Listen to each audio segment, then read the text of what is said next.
Authorities have seized more than a ton of fentanyl pills in northern Mexico in what is being called as the biggest drug bust ever in the country's history. Mexican soldiers and Marines launched 2 raids after a military patrol reportedly noticed the presence of 2 men carrying guns in the northern state of Sinaloa. Following an intense chase of the 2 men, the Mexican forces ran into 2 houses. In the first house, about 660 pounds or 300 kilos of fentanyl were seized by the soldiers, while around 1,750 pounds or 800 kilos of drugs were seized in the other house.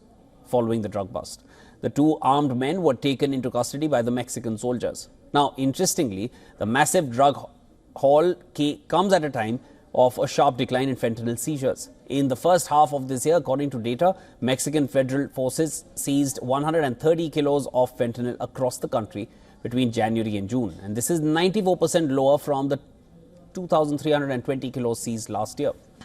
Meanwhile, Mexican President Claudia Sheinbaum lauded the massive drug bust while also addressing the impact of fentanyl pills on citizens.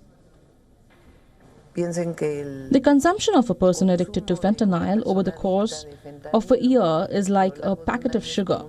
That is the size of the doses used. Think about a ton of fentanyl. We are talking about more than 20 million doses.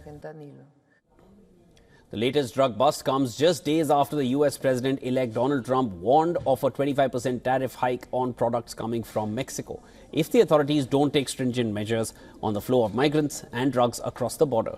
Reports suggest that at least 70,000 Americans have died due to drug overdose caused by fentanyl pills.